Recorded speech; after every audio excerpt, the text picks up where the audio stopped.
He man of Bollywood, जिनके अमिट अभिनय ने करोड़ों दिलों को जीता। अपनी सरल छवि के साथ किस तरीके से उनका यह सफर रहा, आज उसी पर हम बात करेंगे।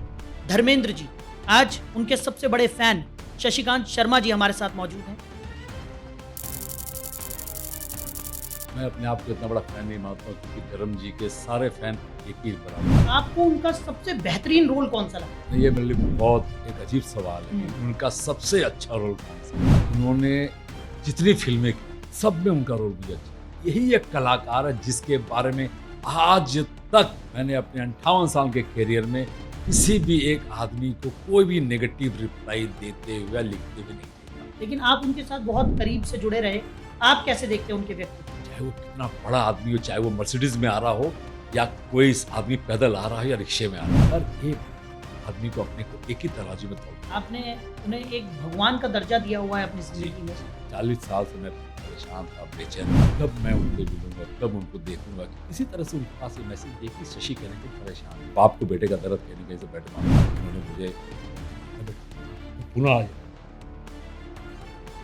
तो मुझे नहीं मालूम था कि उनको मेरे बारे में मालूम पड़ा कि मैं बड़ा परेशान हूँ। और वो एक फिल्म का डायलॉग है ना, किसी चीज़ को शिद्दत से चाहो तो पूरी कायनात आपको उस तक पहुंचाने में जुट जाती है। उस समय एक गेट बना था जिसमें लोग अंदर ना छोटी भी डिस्टर्ब ना हो। गेट खुलवा दिया करते थे। ये धर्म जी के संस्कार ही हैं जो आज एकदम। सनी देओल, बॉबी देओल और उनकी पूरी फैमिली में नजर आते हैं। कुछ ऐसी फिल्में जो आपको बेहद पसंद हो। सबसे पहले समाधि, सत्यकाम, फूल और पत्थर, शोले, अपने, यमला पगला दीवाना, चुपके चुपके, प्रतिज्ञा। बिल्कुल, वो बहुत प्यार आपसे करते थे, हमने देखा है कई जगहों पर भी आप तस्वीरें उनके साथ हैं। ऐसे में आपको उनकी जोड़ी सबसे ज्यादा किसके साथ पसंद है? यही ये दुनिया जानती है, धर्म जी हेमा जी की जोड़ी वर्ल्ड फेमस। राम एक ही है, कृष्ण एक ही है, महादेव एक ही है, दोबारा कोई नहीं।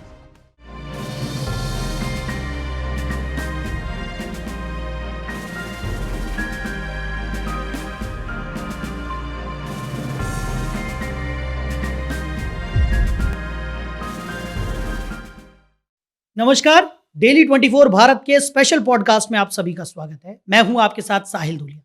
आज हम बात करेंगे हिंदी सिनेमा के उस सितारे की जिनकी मुस्कान से लेकर एक्शन तक सबने करोड़ों दिल जीते। ही मैन ऑफ बॉलीवुड कहलाने वाले रोमांस के बादशाह और सदाबहार सुपरस्टार धर्मेंद्र जी। पंजाब की मिट्टी से उठकर फिल्म इंडस्ट्री में की गई उनकी सफरे कामयाबी आज भी नई पीढ़ी के लिए प्रेरणा है। सादगी, जमीन से जुड़ाव और बेमिसाल अभिनय, यही है उनकी असली पहचान। और आज इसी पहचान के बारे में बात करने के लिए एक खास शख्सियत हमारे साथ मौजूद है, शशिकांत शर्मा जी। शर्मा जी, बहुत स्वागत है आपका। नमस्कार।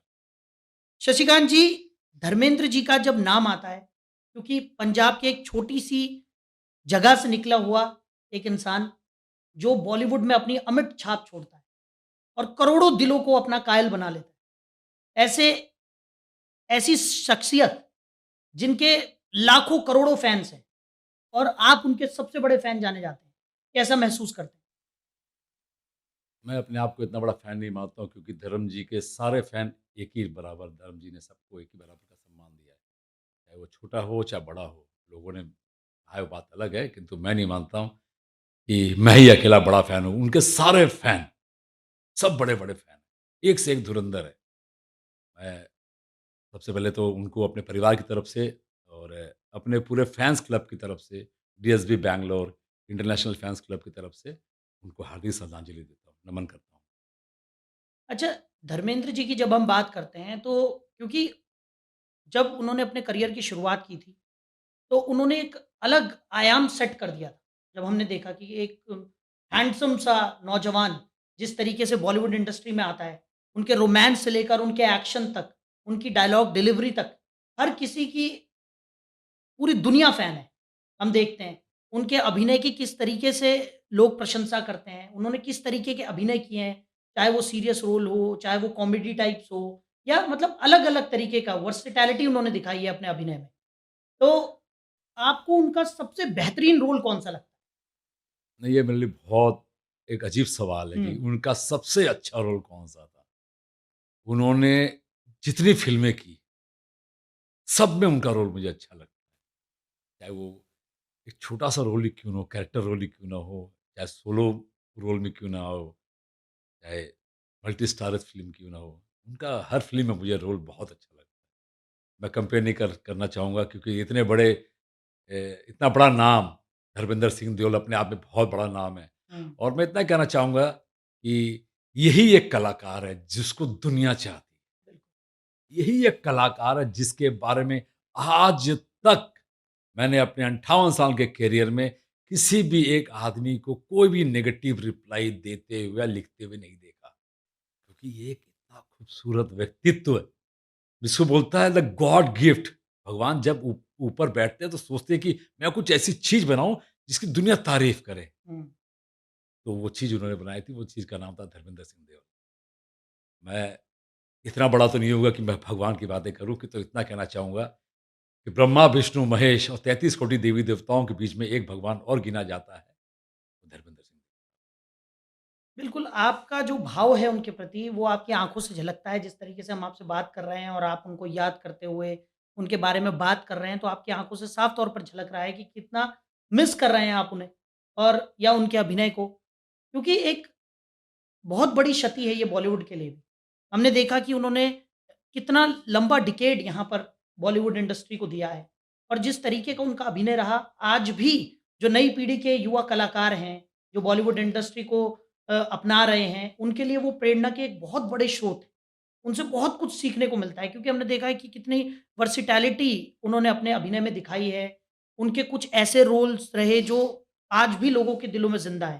चाहे वो शोले का वीरू का किरदार हो, किस तरीके से वो हँसते-खेलते हुए लास्ट में उस मूवी में लोगों को रुलाते हुए निकल गए। तो ये जो तमाम चीज़ें हमने देखी हैं उनके अभिनय से लेकर, आपको सबसे ज़्यादा क्या प्रेरणा देता है उनके पूरे इस करियर में? देखिए, रोल के बारे में तो इतना कहना चाहूँगा, आपने देखा होगा उनकी फ़िल्म आई थी फूल और पत्थर, हुँ, ही मैन, हुँ, एंग्री यंग मैन जो होता है, एक कैरेक्टर वो था शाका का कैरेक्टर। उसके बाद आप तुरंत देखोगे, एक दूसरा कैरेक्टर शुरू होता है, देवर, हुँ, अनुपमा, हुँ, बंदिनी। माने एक इतना खतरनाक चेहरा शाका का और तुरंत एक दूसरे कैमरे में वो दिखाता है कि एक कितना साधारण व्यक्तित्व है। इससे समझ में आता है कि वो कितने ऊँचे दर्जे के कलाकार थे। हुँ, और जब भी वो शूटिंग करते थे, शूटिंग के पहले वो धर्मेंद्र थे। हमने कई बार उनसे पूछा है, तो उन्होंने ये बोला कि बेटा मैं भी तेरे साथ बैठा हूँ, तो मैं धर्मेंद्र बैठा हूँ। जहाँ मुझे ये ऑर्डर आएगा कि सर सर शॉट रेडी है, तो वो सुनते मेरे अंदर वो कैरेक्टर आता है जिस कैरेक्टर के लिए मैं वहाँ बैठा हूँ। हुँ। चाहे वो यादव की बारात का शंकर हो, चाहे वो शोले का वीरू हो, चाहे जुगनू का अशोक हो। माने मैं तुरंत विदिन अ सेकंड वो अपने आप को ढालते थे। इतना जल्दी एक पलटना हुँ।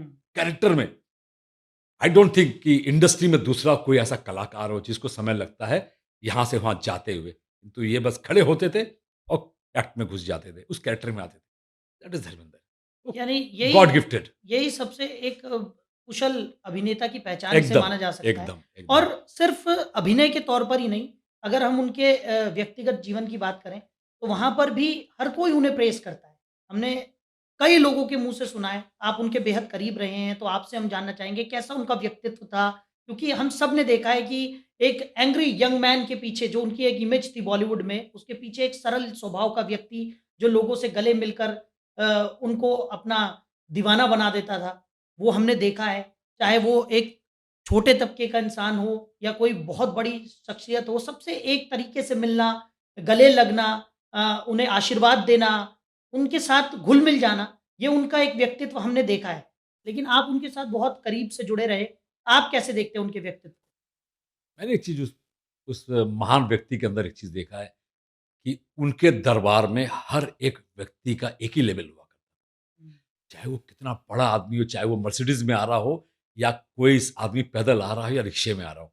हर एक आदमी को अपने को एक ही तराजू में तौलते थे। ये उनका सबसे बड़ा व्यक्तित्व था और वो अगर किसी बड़े आदमी के साथ चाय पी रहे हैं, तो वो रिक्शे वाला के साथ बैठ भी चाय पीते थे। मुझे लगता नहीं कि इंडस्ट्री में कोई दूसरा ऐसा कलाकार हो। ना कभी हुआ है, ना कभी था, ना है और मुझे लगता नहीं कि आगे कोई दूसरा हुँ। धर्मेंद्र कोई पैदा हो सकेगा। अच्छा, आप क्योंकि धर्मेंद्र जी को बहुत ज़्यादा मानते हैं, आपने उन्हें एक भगवान का दर्जा दिया हुआ है अपनी जी, ज़िंदगी में। जी, और जी। ऐसे में जब आपकी उनसे पहली मुलाकात हुई, जब आप पहली बार उनसे मिले होंगे, क्योंकि एक लंबा इंतज़ार आपको करना पड़ा होगा, अपने फ़ेवरेट स्टार तक पहुँचने के लिए, उनसे मुलाकात करने के लिए, तो जब पहली मुलाकात आपकी हुई होगी, कैसा एक्सपीरियंस रहा? 40 साल लग गए थे मुझे उनसे मिले। 40 साल से मैं परेशान था, बेचैन था कि कब मैं उनसे मिलूँगा, कब उनको देखूँगा कि धर्मेंद्र है क्या? हुँ, कैसे लगते हैं? पर्दे में जैसे लगते हैं वैसे ही हैं या पर्दे की से बाहर हैं? बहुत कुछ सोचता था। एक बैंगलोर में एक इवेंट हुआ था, जब मुझे मालूम पड़ा कि धर्म जी आ रहे हैं, हुँ, तो फिर मेरे लिए तो और कुछ बोलने के लिए, सुनने के लिए कुछ रहा ही नहीं था। तो रिट्ज़ कार्ल्टन होटल था, तो वहाँ वो आने वाले थे। बैंगलोर एयरपोर्ट से वो रेडियो एफएम गए, हुँ, कार्यक्रम के बारे में कुछ बात करने के लिए। जब पहली बार मैंने उनको देखा, एक फ़ॉर्च्यूनर गाड़ी उतरी, उसमें से काला जूता पहना हुआ एक आदमी का पाँव नीचे उतर रहा है। तो मुझे लगा कि हाँ, हमारे यहाँ होता है ना, हमारे यहाँ जब सबसे पहले पाँव देखते हैं हम लोग, प्रणाम करते हैं बड़ों को, तो हुँ, मेरा सौभाग्य था कि मैंने सबसे पहले उनको चरणों को देखा। फिर वो उनकी जो पर्सनैलिटी है, वो आस्ते-आस्ते कार के अंदर से आ रही थी। अब मेरा मैं जैसे लगता है जैसे मैं कोमा में चला गया था। मुझे कुछ समझ नहीं आ रहा था कि क्या होने वाला, अब क्या क्या होगा? वो आते गए, आते गए, आते गए और मेरी बेचैनी बढ़ती गई और मैं दंडवत प्रणाम किया उनको और रोना शुरू कर दिया। आई स्टार्ट क्राइंग जैसे एक 2 साल का बच्चा रोता है। हुँ, तब वो झुक के मुझे अपने वो होता है ना कि बाज का जो पंजा होता है, उनका हाथ जो है, हमारे 5 हाथ के बराबर उनका एक हाथ होता था। हुँ, उन्होंने जब अपने उठा के जब मुझे गले लगाया, गले लगाने के पहले जब सामने मुझे देखा उन्होंने, तो क्यों रो रहा है? उनका सबसे पहला जो शब्द था, क्यों रो रहे हो? तो मैंने एक ही शब्द मेरा शब्द ये था कि गुरुदेव 40 साल हो गए इंतज़ार करते-करते। तब मैं उनको गले लगाया और रोने लगा और धर्म जी इतने इमोशनल आदमी हैं, रोते हुए को देख के रोना आ जाता है उनको। हुँ, वो तो वो रोने वाली पोज़ीशन में था तब उन्होंने मुझे अपने सीने से अलग किया। उन्होंने कहा कि चल हट तू मुझे भी रुलाएगा। बोला बेटा तू यहीं रुकना मैं आ रहा हूँ। वो मेरी पहली मुलाकात थी और मैं उनका वेट किया फिर वो 1.5 घंटे बाद अपने नीचे उतरे। जो उनका उतरने का जो तरीका, चलने का तरीका था, मैं उनकी बहुत फ़िल्में सारी फ़िल्में लाइक करता हूँ। यादों की बारात मुझे बहुत अच्छी लगती है। One of the best movie है यादों की बारात। हुँ, उनका ड्रेसअप जो था, black pant, black shirt, black ये वो पहन के, वही ड्रेस पहन के जब वो आ रहे थे, मुझे वो यादों की बारात का शंकर कैरेक्टर याद आ रहा था। हुँ, कि सामने मेरे शंकर आ रहा है, यादों की बारात। और इतनी सी मुलाकात में उन्होंने मुझसे ये कहा कि बेटे तू एक काम कर, तू फॉर्च्यूनर में बैठ, ऊँची गाड़ी तू ऑडी में बैठ, मैं फॉर्च्यूनर में बैठता हूँ। तब उन्होंने मुझे ऑडी में आगे वाली गाड़ी में बैठाया और मेरा वहाँ से एक सफ़र शुरू होता है, जो आज यहाँ तक चल रहा है। बेटे के बराबर उन्होंने मुझे इतना प्यार किया है। बहुत सारी ऐसी बातें हैं, जो मैं शेयर करना चाहूँगा। मेरे बुरे वक़्त में, मेरे पिताजी के चले जाने के बाद 2012 में मेरा एक बुरा वक़्त आता है। मैं काफ़ी कमज़ोर हो जाता हूँ फाइनेंशियली काम के मामले में। तब किसी तरह से उनके पास ये मैसेज गई कि शशि कहीं न कहीं परेशान है। तो बाप को बेटे का दर्द कहीं न कहीं से बेटर मालूम पड़ ही जाता है। तब उन्होंने मुझे फ़ोन किया, "बेटा बेटा कहाँ है? तू पुणे आ जा।" तो मुझे नहीं मालूम था कि उनको मेरे बारे में मालूम पड़ा कि मैं थोड़ा परेशान हूँ। तो मेरे लिए बहुत बड़ी बात थी कि उन्होंने मुझे फ़ोन किया और बुला रहे हैं, "पुणे आ जा।" मैं घर में जब बोला कि मुझे बुलाया गया है, तो मेरे घर में भी मेरे पिताजी, मेरी माताजी, मेरे भाई साहब, मेरा जनरेशन, मेरे जो बच्चे हैं वो जनरेशन, तीनों जनरेशन धर्म जी को अपने भगवान की तरह मानते हैं। उन्होंने मुझे जब बोला कि आ जा, तो किसी का ठिकाना नहीं था। मैं बेटे को बोला बेटा टिकट बुक कर, मेरे लिए गोल्डन अपॉर्च्युनिटी है। I don't know why he is calling. तो जब तक मैं लोनावला फार्म हाउस तक नहीं पहुँचा, वो अपने उनके जो पीए हैं, उनका जो हनुमान है, जयराज भाई, उनसे ये पूछते रहे, "शशि कहाँ है? आया?" फिर 1 घंटे बाद, "कहाँ है? आया? नहीं आया?" तो मुझे फ़ोन, "कहाँ पहुँचे हो?" "यहाँ-वहाँ।" फिर मैं जब लोनावला पहुँचा, तो साहब अपने बेडरूम में थे, मैं पहुँचा, तो फिर बोला, "हाँ, वो आ गए।" बुलाओ उसको अंदर। उन्होंने मुझे अपने पर्सनल बेडरूम में बुलाया और बैठ बेटा बैठ, कैसा हुआ? सब कुछ कैसा ठीक से पहुँच गया? कोई दिक्कत तो नहीं हुई? वही जो एक बाप अपने बेटे से पूछता है। उन्होंने सब ठीक हो गया। तो मुझे अपने कमरे के बारे में बताया कि बेटा ये काम करना है तुझे, ये करना, वो करना, डेकोरेशन करना, क्या करना। और मैं गुरु सब हो जाएगा। उन्होंने मुझे एक चेक लिख के दिया, शायद वो डेकोरेशन एक बहाना था कि मैं किसी तरह अपने बेटे के लिए कुछ कर सकूँ। हुँ। उन्होंने मुझे एक चेक लिख के दिया, अमाउंट नहीं बताऊँगा, किंतु वो अमाउंट मेरे लिए एक मेरे ऑक्सीजन का काम किया उस अमाउंट। बहुत बड़ा अमाउंट था मेरे लिए। लगता है कि 100 अरब का लिखा हुआ चेक था वो, मेरे लिए बहुत बड़ा अमाउंट था। बिल्कुल। वो वो चेक बनवा के जब मेरे सामने आया, कवर में डाला हुआ था। मैं समझ नहीं पाया कि क्या है? मैंने देखा चेक है, चेक उनके मैनेजर ने मुझे दिया था।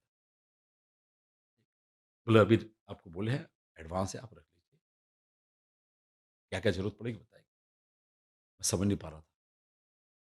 फिर एक नॉर्मल तरीके से बात करना शुरू किया। तो मैंने एक बात कही थी, गुरुदेव मैं वहाँ से आया हूँ, मुझे मेरे मेहनत के पैसे चाहिए।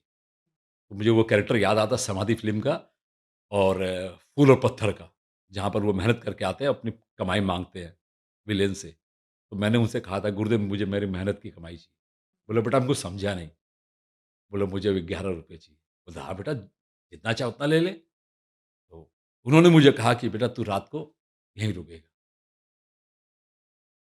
जिस आदमी को मैं 40 साल देखता रहा, ढूँढता रहा, जब मेरे सामने थे, वो व्यक्ति मुझे ये कह रहा है कि बेटा कमरे में सो जाना। मैं मैं अपने भगवान के साथ सो रहा हूँ एक ही घर में। मेरे लिए माने वो दिन मेरे लिए एक ऐसा था कि माने एक आदमी की ज़िंदगी में एक दिन ऐसा आता है जहाँ भगवान खुल के दरवाज़ा खोल देता है, कि जो चाहे वो ले ले। वो दिन मेरा वो था। मैं रात भर ऊपर बैठा और मैं छटपटाता रहा, कि क्या मैं सही में वहाँ बैठा हूँ जहाँ धर्म जी सोते हैं? 4 बजे मैं रात को 1 डेढ़ घंटे के लिए मुझे नींद लगी। मैं 4 बजे तक वो लोनावाला फार्म हाउस पर्दे हटा के लोकेशन देख रहा था। चहचहाती आवाज़ें आ रही थी और कोई आवाज़ ना सन्नाटा था। वही सोच रहा था, क्या ठीक इसी के नीचे धर्म जी सो रहे हैं कमरे में और मैं ऊपर सो रहा हूँ? क्या ये सपना है? फिर जब डेढ़ घंटा ही मुझे नींद आई, अचानक उठ गया। मैं देखा पर्दा हटाया तो धर्म जी अपने दोनों डॉगीज़ के साथ, वो आर्मी वाली ड्रेस पहने थे, दोनों पॉकेट वाली लेके चल रहे हैं, आ रहे हैं। तो एक और मौका मिला उनसे मिलने का, मैं तुरंत कपड़े पहना और नीचे गया। तो मुझे देख के बोले, "अच्छा तू यही ऐसे नाइट ड्रेस पहनता है क्या?" तो मुझे क्या कलरफुल कपड़े पहनने का बड़ा शौक है। हुँ। तो धर्म जी बोला, "हाँ जी गुरुदेव मैं यही कपड़ा पहनता हूँ।" तो ठीक है, "क्या खाएगा?" अब ऑप्शन मेरे पास उतनी हिम्मत नहीं कि मैं ऑप्शन दूँ उनको कि मुझे हुँ। ये चाहिए। बोला, "गुरुदेव कुछ भी।" तब उनका एक खाना बनाता है राजू, हुँ। जिनको धर्म जी अपनी माताजी के बाद एक तो माँ के हाथ का खाना खाते थे जी। और एक राजू भाई के हाथ का खाना। राजू भाई ने मुझे लगता है कि कम से कम 20-25 साल फार्म हाउस में धर्म जी ने सिर्फ़ राजू भाई के हाथ का ही खाना खाया। हुँ। वो अपनी माँ बोलते थे उसे, ये मेरी माँ है। ये जो बनाता है मुझे अच्छा लगता है, मुझे मेरी माँ याद आती है। तो मेरे लिए आलू के परोठा बनाए गए, बहुत सारी चीज़ें थी, बहुत मेरा थाली सजा हुआ था, मेरा टेबल सजा हुआ था कि कभी दही, वहीं सब कुछ उन्हीं के फार्म हाउस से बना हुआ हुँ। और आया, बैंगलोर आ गया, चलता रहा सिलसिला चलता रहा और आज तक चल रहा है। बिल्कुल। जी हाँ, इस इमोशन को हम भी फ़ील कर पा रहे हैं, जो आप अपनी बातों से हमें बता रहे हैं, वो इमोशन कैसा रहा होगा, कैसी आपकी पहली वो मुलाकात रही होगी, आपकी बातों से साफ तौर पर झलक रहा है। और आपके लिए बहुत बड़ी बात है, किसी भी फ़ैन के लिए अपने सुपरस्टार के पास पहुँचना, उनसे मिलना, बहुत बड़ी उनकी बात है। बातचीत सुनना, उनके शब्दों को सुनना, बहुत बड़ी बात होती है। बिल्कुल हम समझ पा मुझे एक रहे चीज़ हैं। याद आ रही है कि जब मेरी शादी हो गई थी, मेरे 2 बच्चे थे, तो हुँ। मैं मुंबई आया करता। मुंबई में मेरा कोई नहीं जी। है बहुत, किंतु मेरा कोई नहीं, सिर्फ़ धर्म जी को छोड़ हुँ। के। धर्म जी का वो घर मेरे लिए एक मंदिर था। आज बता रहा हूँ मैं, मेरे लिए था, आज होता है। अब है मेरे लिए मंदिर आज भी। हुँ। जब मैं बच्चों को लेके जाता था, तब वहाँ मैं जाता था तो मुझे वॉचमैन बोलते थे, "चलो हटो, थोड़ा किनारे हो जाओ, ये हो जाओ, वो हो जाओ।" हुँ, तो जो जो होता है आम आदमी के साथ, तो थोड़ा किनारे हो जाइए। माने ये भी नहीं कि चलो हटो, हटो, हुँ, इतना रफ़ली भी नहीं थे वो। हुँ, चलो भैया थोड़ा साइड हो जाओ, साइड हो जाओ, साइड हो जाओ। तो मैं पूछता था कि अंदर ही रहते हैं क्या धर्म जी? हुँ, बोला, "हाँ साहब अंदर ही, अंदर इधर ही रहते हैं। अभी नहीं है बाहर है।" तो शूटिंग काफ़ी बिज़ी रहते थे। हुँ। तब मैं अपने दोनों बच्चों को बैठाता था उसी फुटपाथ पे बैठा के, अपनी पत्नी को बैठा के वहीं पर जाता था। तो मैं ड वॉचमैन को बोलता था, "मुझे एक बार ये दरवाज़ा छूने दे दो बस।" तो मैं छूता था, मैं चला जिस दरवाजे को छूता था मैं, आज वो दरवाज़ा मुझे इतना प्यार देता है। मैं इतना कहना चाहूँगा कि रेड कार्पेट वेलकम मेरे लिए होता था। सपना मेरे सारे सपने पूरे हुए। धर्मजीत के बारे में जितने सपने देखे, सब मेरे सपने उन्होंने पूरे। बिल्कुल, हम आपके इमोशंस को समझ मेरा पा रहे हैं। कोई सपना उन्होंने अधूरा नहीं छोड़ा। मेरा कोई सपना नहीं छोड़ा। मेरे बच्चों से बात करना, मेरे बच्चों के बारे में पूछना, मेरी खोज खबर रखना कि कैसा है बेटा? पता लगाओ, कैसा है वो? मन होता था, हाँ, शशि को फ़ोन लगाओ। झूठी बात है, बहाना कि मैं उसके हाँ बेटा, तू एक काम कर, मैं कुछ काम बताऊँगा, वो काम कर लेना। काम के बहाने मुझसे वो मेरे हाल पूछते थे कि बहुत सारी यादें हैं। ये जीवन मेरे लिए कम है कि मैं उनकी सारी यादों को एक फ्रेम में लगा सकूँ। बिल्कुल, यानी वो आपको जताते भी नहीं थे और नहीं, नहीं, साथ ही नहीं, साथ अरे आपकी पूरी बाप रे परवाह भी बाप! करते हुए दिखाई पड़ते थे। एक बाप होता है, 8 घंटे मेहनत करने के बाद वो अपने बच्चों के लिए कुछ लेके आता है, तो उसकी 8 घंटे की मेहनत को वो जताता नहीं है। हुँ, बस उसकी माँगों को पूरा करता है कि मेरे बेटे की ये ज़रूरत है। मैंने 2012 में अपने पिता को खोया, पिता के बाद अगर किसी ने मेरे कंधे पे हाथ दिया, मेरे दिल पे हाथ दिया, मेरे उस नस को समझा कि जहाँ से वो मुझे समझ पाए, मेरा भगवान, धर्म जी। बिल्कुल। और वो एक फ़िल्म का डायलॉग है ना, किसी चीज़ को शिद्दत से चाहो तो पूरी कायनात आपको उस तक पहुँचाने में जुट जाती है। शायद वही आपके साथ हुआ। धर्म जी के साथ आपके कई ऐसे अनुभव रहे हैं, जो शायद सिर्फ़ आपके वो अनुभव हैं, जो कोई सोच भी नहीं सकता। उनका एक पसंदीदा जगह था जहाँ पर उन्होंने लगभग काफ़ी सारी फ़िल्मों में शूटिंग की। हुँ। रामनगर, जहाँ आपने शोले में रामगढ़ देखा जी, है। जी। मैं बैंगलोर में रहता हूँ और वहाँ से 40 किलोमीटर दूर वो जगह है और मैं अक्सर वहाँ जाता रहता हूँ अपने दोस्तों के साथ। मैं वहीं बैठता हूँ जहाँ धर्म जी की पानी की टंकी बनी थी। हुँ। उसी टंकी अब जो टंकी नहीं है वो बनाई गई थी। मैं वहीं अपने चेयर लगा के अपने दोस्तों के साथ छोटी-मोटी एक्टिंग कर लिया करता हूँ। ये कूद जाऊँगा, फांस जाऊँगा, ये करूँगा, वो करूँगा। वो सब जगह जाता हूँ, बैठता हूँ। वहाँ के कई लोगों से मिलता हूँ जिन लोगों ने उस समय 72-73 में शोले लोकेशन पे जब गाँव के लोगों की ज़रूरत पड़ती थी, पत्थर लाना, सब्जियाँ लाना, ये लाना, साफ़ करना, वो लोगों से मैं मिलता हूँ। जब भी जाता हूँ मिलता हूँ। 1 बार नहीं, 10 बार जाता हूँ, 10 बार मिलता हूँ। वो लोग आज भी वहाँ पर धर्म जी को हमारे कन्नड़ में एक भाषा है देवर मनुष्य। हुँ, देवर मनुष्य माने देवदूत है, हुँ, भगवान है वो। क्योंकि वही एक कलाकार थे, जैसे शूटिंग चल रही है, बैठे हैं, तो भीड़ में से 10, 15, 20 बच्चों को बुला लेते थे। तो ₹5 दे देना, ₹10 दे देना और इस तरह की बातें किया करते थे। चलो भई इनको खाना खिलाओ। उस समय एक गेट बना था जिसपे लोग अंदर ना आए, शूटिंग में डिस्टर्ब ना हो। हुँ। गेट खुलवा दिया करते थे। क्यों गेट क्यों बंद करके रखे हो भाई? चलो इनको आने दो। चलो खाना खिलाओ इनको। पूरी यूनिट में रामनगर के सारे लोग वहाँ खाना खाते थे। आज भी लोग ये बोलते हैं कि जब तक यहाँ शूटिंग चली किसी के घर में चूल्हे नहीं जलते थे and this is the truth क्योंकि मैं जाता हूँ, उन्हीं लोगों से बात करता हूँ जो उस समय थे। आज वो लोग भले 55, 60, 70 साल के हो गए। बोलते थे, हमारे घर में कभी चिकन नहीं बना था हुँ, क्योंकि हम लोग चिकन खरीदने की पोज़ीशन में नहीं थे। किंतु यूनिट में हम रोज चिकन खाते थे।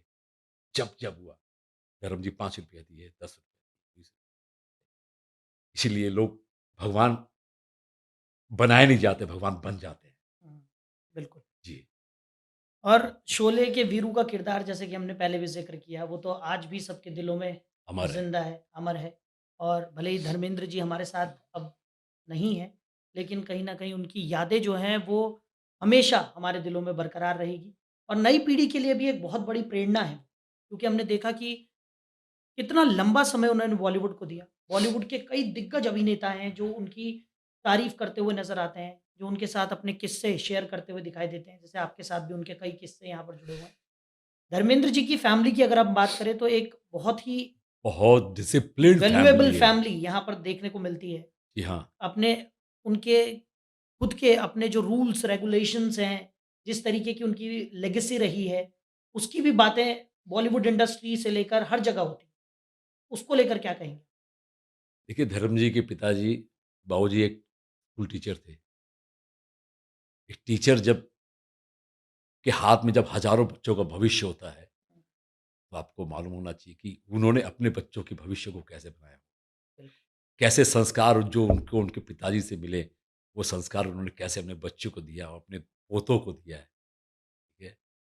और आज भी वो घर एक मंदिर की तरह है। आप जब अंदर जाओगे उनके घर में, वो इतना एक पॉज़िटिव वेव उसके उस घर के अंदर है, सम्मान जिसको बोलते हैं, रिस्पेक्ट हुँ।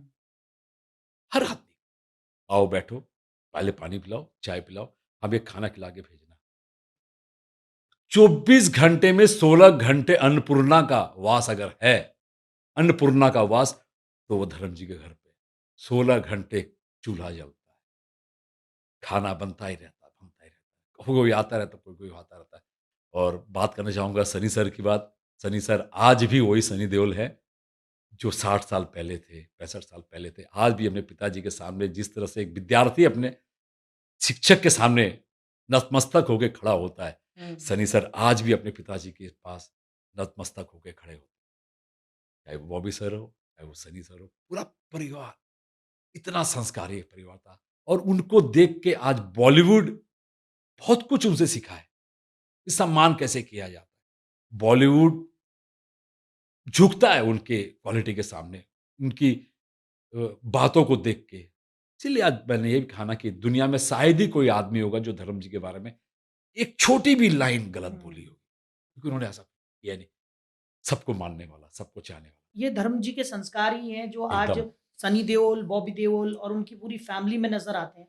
जिस तरीके का उनका जी अपना हाँ, व्यक्तित्व रहा, जिस तरीके से उन्होंने अपने संस्कार अपने बच्चों में ट्रांसफ़र किए और आज हम देखते हैं कि किस तरीके से उनके बच्चे भी उस लेगेसी को आगे बढ़ा रहे हैं।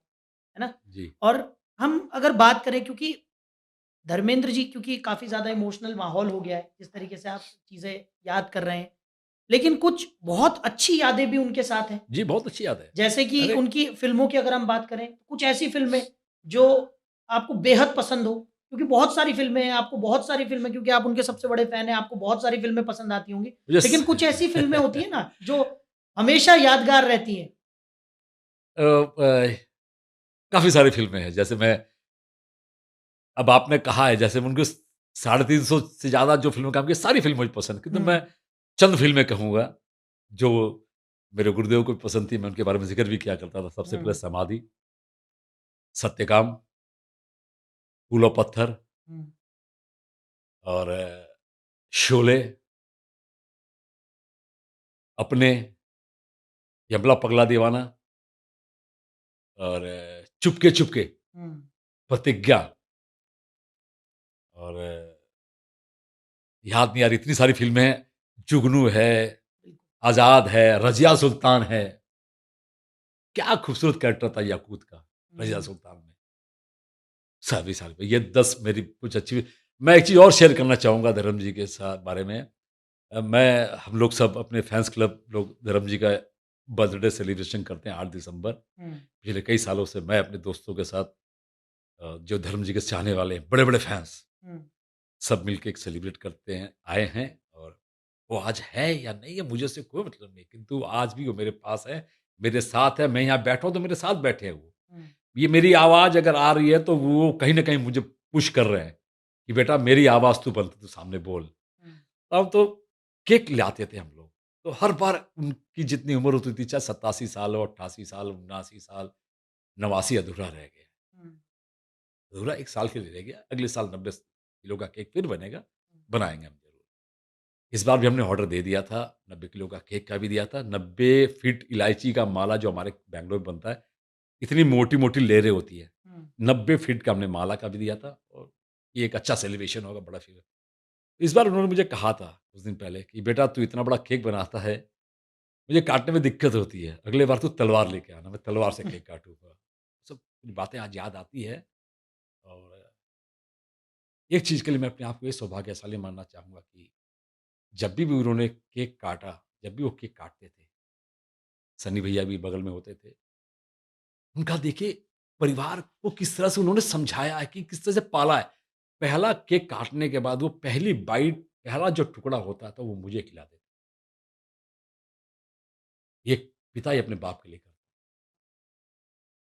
तो इतना प्यार मुझे मिलता था और बहुत सारा इतने इतने बड़ी शख्सियत के बारे में बताने के लिए मेरे लगता है कि मेरा ये जीवन बहुत छोटा है। बिल्कुल, वो बहुत प्यार आपसे करते थे, हमने देखा है कई जगहों पर भी आपकी तस्वीरें उनके साथ हैं, किस तरीके से जैसा आप अपना एक्सपीरियंस उनके साथ का जो भी रहा है, वो शेयर कर रहे हैं हमारे साथ। साथ ही साथ अगर बात की जाए क्योंकि धर्मेंद्र जी की जो इमेज थी, जब एंग्री यंग मैन और जिस तरीके से हिटमैन का खिताब उन्हें मिला हुआ था, जी, एक हैंडसम हंक जब पर्दे पे आता था तो लोग सीटें फाड़ देते थे, सीटियाँ बजती थी हॉल में, थिएटर्स फुल रहते थे, हाउसफुल उनकी मूवीज़ जाती थी। कई अभिनेत्रियों के साथ उन्होंने काम किया जो आज भी उनका ज़िक्र करती हैं कि one of the most handsome जिसको कहा जाता है को-स्टार धर्मेंद्र जी रहे हैं। ऐसे में आपको उनकी जोड़ी सबसे ज़्यादा किसके साथ पसंद है? देखिए ये दुनिया जानती है धर्म जी हेमा जी की जोड़ी वर्ल्ड फेमस है। हुँ, शायद इतनी लंबी जोड़ी इंडस्ट्री में किसी भी खाली बॉलीवुड नहीं, हॉलीवुड, बॉलीवुड कोई भी वुड हो, हुँ, इतनी लंबी जोड़ी किसी की नहीं। किसी के साथ नहीं रही। बाकी शर्मिला जी हैं, आशा जी हैं, मीना कुमारी जी हैं, बैजयंती माला जी हैं, मैंने सबके साथ उनकी जोड़ी जमी है। किसी एक के साथ नहीं, हर हीरोइन चाहती थी, एक बार मैं उनके साथ स्क्रीन शेयर करूँ। हुँ, हर हीरोइन का एक सपना होता था कि most handsome star in the world film industry my god Dharmendra Singh Deol, हुँ, एक बार, एक फ़िल्म में उनके मुझे मौका मिल जाए। और एक दौर आपको बोलना चाहूँगा 69 टू 74 हुँ, राजेश खन्ना का एक दौर था, राजेश खन्ना जी का। उस समय फ़िल्म इंडस्ट्री के सारे बड़े धुरंधर, चाहे वो देव साहब रहे हों, चाहे वो जितेंद्र जी रहे हों, चाहे और कोई भी रहा हो, सब परेशान हो जाते थे कि राजेश खन्ना की फ़िल्म रिलीज़ होने वाली है। किंतु उस समय अगर किसी एक आदमी ने अगर एक टक्कर दी है हुँ, और उनसे भी बड़ा दौर रहा है, दैट इज़ धर्मेंद्र साहब। और उस समय उसी दौर में, राजेश खन्ना के दौर में ही सबसे ज़्यादा हिट फ़िल्म देने वाले धर्मेंद्र साहब। हुँ, हर साल में 6-6, 7-7, 8-8, 9-9 golden jubilee, blockbuster, platinum jubilee, diamond jubilee, silver jubilee, average film धर्म जी ने। बस शिकायत मुझे मैं एज़ अ फैन बस इतना ही शिकायत करना चाहूँगा, इंडस्ट्री के लोगों से भी और भारत सरकार से भी। देखिए मैंने उनसे बहुत बार कहा है हुँ, कि गुरुदेव हम आपके लिए मंदिर बनाना चाहते हैं, हम आपके लिए चलना चाहते बोले नहीं, कभी नहीं। तुम मेरे दिल में हो, मैं तुम्हारे दिल में हूँ। इसीलिए मंदिर बनाना चाहते हो ना? तुम मुझे पूजा करते हो, मुझे आदर्श मानते हो, दिल में रखो, मंदिर नहीं, दिखावटी कभी नहीं करते थे। पुरस्कार के बारे में कभी उनको ये मलाल नहीं रहा कि मुझे ये पुरस्कार नहीं मिला। तो बोलते थे, "शशि मैं बाज़ार से खरीदे हुए पुरस्कार को अपने घर पे सजाने का मुझे शौक नहीं है। तुम जैसे अवार्ड मेरे सामने हो, तुम जैसे अवार्ड को मैंने खरीदा नहीं है, मैंने बनाया है। तुम जैसे बेशकीमती अवार्ड से बड़ा और कौन अवार्ड हो सकता है?" ये तो शिकायत तो है मुझे अपनी इंडस्ट्री से कि आपने 65 साल में धर्म जी को जो सम्मान मिलना चाहिए था, वो आपने नहीं दिया। ये धर्म जी के लिए दुर्भाग्य नहीं है, हुँ, बॉलीवुड इंडस्ट्री के लिए दुर्भाग्य है बिल्कुल। और भारत सरकार के लिए दुर्भाग्य है कि आपने एक सितारे को उसकी उसकी कदर नहीं की। और अब आप दादा साहब फाल्के अवार्ड दे दो, भारत रत्न दे दो, तमाम ऐसे बहुत अवार्ड अब आप दे दो कि अब वो अवार्ड हमारे किसी काम का नहीं।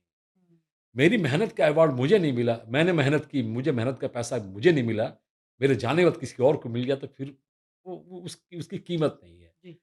मैं अब मुझे कोई अवार्ड मैं एज़ अ फैन इतना कहना चाहूँगा, परिवार का सोच अलग होगा, एक फैन के तरीके से मैं बताऊँ।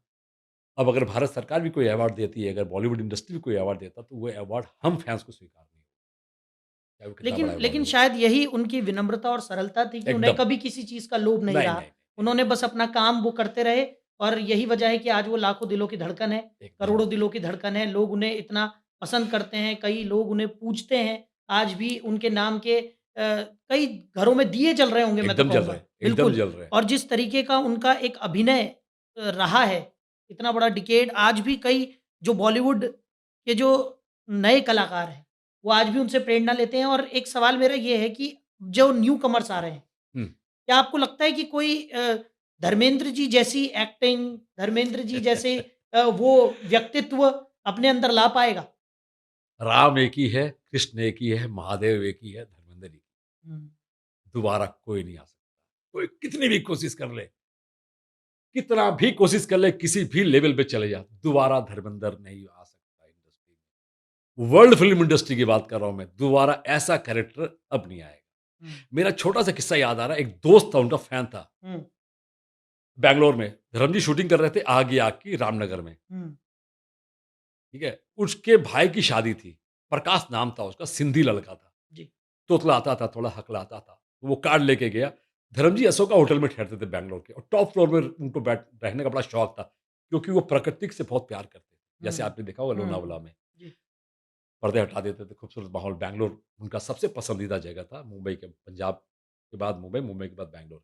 उन्होंने वहाँ ज़मीन भी ली थी, हुँ, 35 एकड़ ज़मीन भी ली थी, किसी कारण से हो गई, मुझे नहीं मालूम उसके बारे में। तो वो लड़का जब अपनी शादी के अपने भाई की शादी कार्ड लेके आया, तो धर्म जी ने बोला कि, "नहीं यार, क्या नहीं आ सकता हूँ मैं।" तो उस लड़के ने जब बोला, "साहब नहीं आओगे आप? देख लेना, मैं कूद जाऊँगा।" बोले, "जा कूद जा।" वो लड़का जाता है और फ्रेम खोलता है, स्लाइडिंग खोलता है, एक पाँव बाहर निकालता है और वो कूद जाता था, क्योंकि वो पागल था। हुँ, कूद जाता था, धर्मजी ने बोला, "अबे पागल है तुम, चल पीछे आ। ये तो पागल लड़का है, बुला इसको अंदर।" बिठाया, तब धर्मजी ने उसको बोला, "ठीक है, जा मैं आऊँगा।" ठीक है? और धर्मजी, चंकी पांडे शादी में गए। हुँ, वो लड़का जब अपनी अंतिम साँसें गिन रहा था, तब अपने उसके दोस्त लोग जब मिलने गए उससे, उन्होंने कहा, "मैं जा रहा हूँ।" ये उसके शब्द थे, "चिंता नहीं है मुझे, देख मेरे साथ कौन है।" तो वो अपने तकिए से धर्म जी की फ़ोटो निकालता है। बोले, देख मेरा दोस्त मेरे साथ है।" और दूसरे दिन वो चला गया। जब धर्म जी को मालूम पड़ा कि परिवार की परिस्थिति बहुत अच्छी नहीं है, बैकग्राउंड जो सपोर्ट जो मेरे जैसे कइयों को किया, उनके परिवार दिखाया है, जताया। ऐसे बहुत लोग हैं जो आज भी उनके नाम से अपनी ज़िंदगी को चला रहे हैं। बहुत कहानियाँ हैं उनकी। उनके हाथ से इतने अच्छे काम हुए हैं और मैं तो इतना समझता हूँ कि वो कहीं न कहीं हुँ, वहाँ भी अगर बैठे होंगे, चाहे वो महादेव के दरबार पे हो, चाहे भगवान राम के दरबार पे हो या वो स्वर्ग के किसी दरबार पे बैठे होते अपनी सारी बातें का ज़िक्र कर रहे होंगे, वो लोग भी पूछ रहे होंगे, "या धर्म तूने इतना नाम कमाया है, कुछ बता।" तो वहाँ भी अपनी स्टोरी के बारे में बात ज़रूर कर रहे हैं। वो हँस रहे होंगे और अब उनका हाथ सदा ऐसे रहा होगा। पहले ऐसे था, देते थे और वो आशीर्वाद देते। अच्छा, हर फैमिली का बहुत अच्छा वक़्त होता है, कभी-कभी बुरा वक़्त भी आता है। हमने देखा कि देओल फैमिली को लेकर भी कई तरह की खबरें निकल कर सामने आई। कई बार कई तरह की चीज़ें निकल कर सामने आई कि फैमिली जो है वो बहुत क्राइसिस में है या तमाम चीज़ें। कितना सच है, कितना झूठ है, उस पर नहीं जाएँगे। लेकिन कहीं न कहीं धर्मेंद्र जी ने हमेशा बाँध के रखा फैमिली। जिस तरीके से हमने देखा कि सनी देओल हैं, बॉबी देओल हैं, जैसा कि आपने बताया कि वो संस्कार हैं, ये सबको जोड़े रखते हैं। ये धर्मजीत थे जिन्होंने उस पूरी फैमिली को एकजुट करके रखा। मैं एक चीज़ बताना चाहूँगा, एक परिवार इसे कहते हैं, हुँ, जो बाबूजी ने सिखाया, जो माताजी ने हुँ, सिखाया, उनके बड़े बुजुर्गों ने सिखाया कि यूनिटी इज़ द पावर, एकता में है। हुँ, धर्म जी, वीर जी, सनी भैया, मैडम जी, 2 बच्चे, बॉबी सर, मैडम जी, 2 बच्चे और 22 नौकर, नौकरानियाँ, एक छत के नीचे। हुँ, ये एक सिर्फ़ सपना है, लोगों के लिए। जी। आज अच्छे-अच्छे लोग, मैं तो कहता हूँ साधु संतों का भी परिवार भी, अगर 5 भाई साधु संत हो, तो 5 भाई आज अलग-अलग हैं। साधु संतों की बात करता हूँ जो कि हमें उपदेश देते हैं, अच्छी बातें बताते हैं। उनका परिवार आज भी एक छत के नीचे है, उसी तरह हैं जैसे एक संस्कारी परिवार।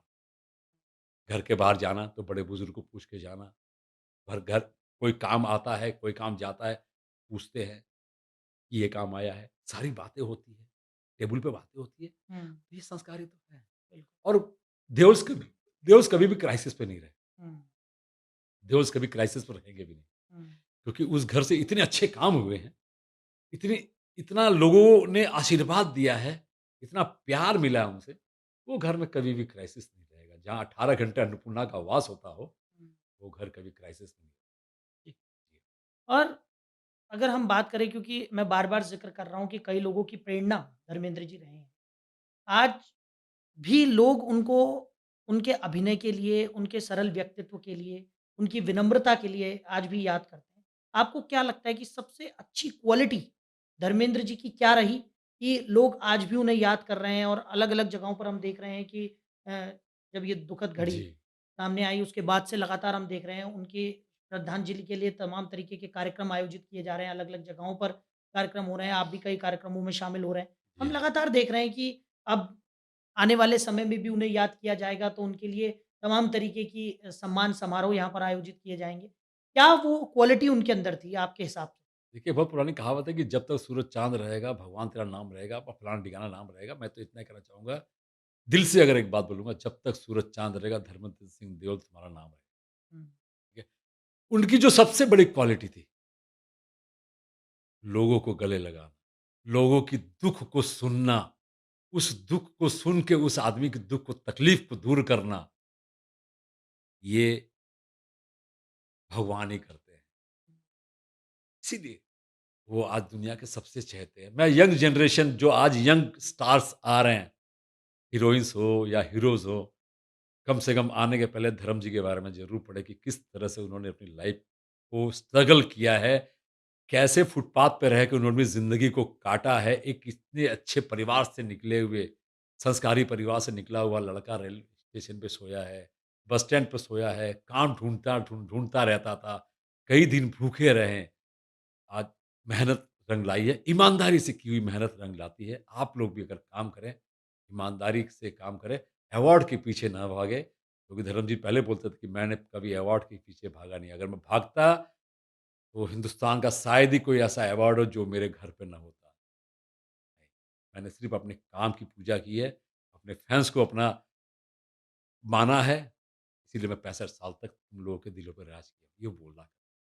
बिल्कुल, एक पंजाब के छोटे से गाँव से निकलकर बॉलीवुड इंडस्ट्री में अपनी अमिट छाप छोड़ना और इस तरीके का किरदार अपना कायम करना, ये जी। बहुत बड़ी बात है। डेली 24 भारत भी आज धर्मेंद्र जी को श्रद्धांजलि अर्पित करता है। शशिकांत जी, बहुत-बहुत शुक्रिया आपका कि आप हमारे साथ आए, अपना कीमती समय हमारे साथ साझा किया और धर्मेंद्र जी से जुड़ी हुई वो तमाम बातें, जो शायद ही किसी को मालूम होंगी, वो भी आपने हमारे साथ साझा की और एक धर्मेंद्र जी के लिए जो रिस्पेक्ट हमारी नज़रों में थी, उसको कई गुना और आपने यहाँ पर बढ़ा दिया। बहुत-बहुत ये शुक्रिया मेरा सर। सौभाग्य है बहुत-बहुत कि शुक्रिया। मुझे बुलाया गया यहाँ पे इतने बड़े कार्यक्रम। Thank you sir.